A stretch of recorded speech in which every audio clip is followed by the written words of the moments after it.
வணக்கம் நண்பர்களே, நான் உங்கள் சேலம் கவிதாஸ். நண்பர்களே, ஒரு ட்ரெயின் ஒன்று போயிட்டு இருந்துச்சு. அந்த ட்ரெயினில் ஒரு பொட்டியில் 2 பேர் மட்டும் உட்காந்துட்டு இருந்தாங்க. ஒருத்தர் தமிழ்கார ஆளு, அவருக்கு ஆப்போசிட்டில் கர்நாடகாவை சேர்ந்த கன்னடம் பேசுகிற ஆளு. கன்னடம் பேசுகிற ஆளுக்கு தமிழில் பேசினா புரியாது. நம்ம தமிழுக்கார ஆளுக்கு கன்னடத்தில் பேசுறது புரியாது. நம்ம தமிழுக்கார ஆளுக்கு எழுத படிக்க தெரியாது. போயிட்டு இருந்த ரயில் ஒரு ஸ்டேஷன்ல நின்றுச்சு.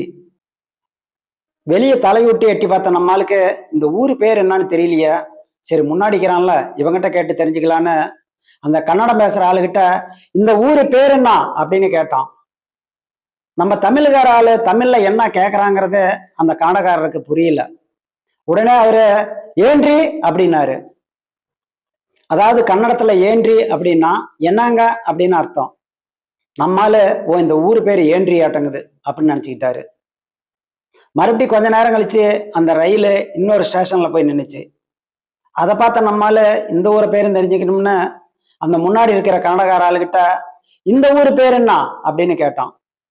மறுபடியும் அந்த ஆளு ஏன்றி அப்படின்னா.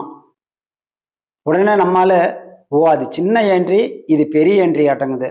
நம்ம ஊர்ல சின்ன சேலம் பெரிய சேலம், சின்ன திருப்பதி பெரிய திருப்பதி அப்படின்னு இருக்குது இல்லையா, அது மாதிரி இங்கேயும் சின்ன என்ட்ரி பெரிய என்ட்ரின்னு 2 ஊர் இருக்க மாட்டேங்குது அப்படின்னு நினச்சிக்கிட்டான். மறுபடியும் போயிட்டு இருந்த ரயில் கொஞ்ச நேரம் கழிச்சு இன்னொரு ஸ்டேஷன்ல நின்றுச்சு. அந்த ஸ்டேஷனு பார்க்கறதுக்கு ரொம்ப பிரம்மாண்டமா இருந்துச்சு. இந்த ஊர் பேர் என்னவா இருக்கும், இவ்வளோ பிரம்மாண்டமா இருக்குது அப்படின்ட்டு முன்னாடிக்கிற ஆளுகிட்ட யோ இந்த ஊர் பேர் என்ன அப்படின்னு கேட்டாரு. அந்த கன்னடக்காரனுக்கு நம்ம ஆளு என்ன கேட்கறான்னு சுத்தமா புரியல. ரொம்ப பக்கமா வந்து ஏன்றி அப்படின்னாரு. நம்ம ஆளுக்கு வந்துச்சு கோபம். போட்டு அவனை அடின்னு அடிக்கிறாரு. ஏண்டா, அங்க ஒரு சின்ன ஏன்றி, அடுத்தது ஒரு பெரிய ஏன்றி, மூணாவது அந்த ஊர் என்னடான்னு கேட்டா இதையும் ஏன்றிங்கிற, என்ன நான் பைத்தியக்காரன் நினைச்சிட்டு இருக்கிறான்னு போட்டு குப்பு குப்புன்னு குப்புனாரு. அப்ப அந்த கன்னடக்கார ஆளு அடி பொறுக்க முடியாம கொத்தில்லா நனக்கு கொத்தில்லா அப்படின்னு கத்தனான்.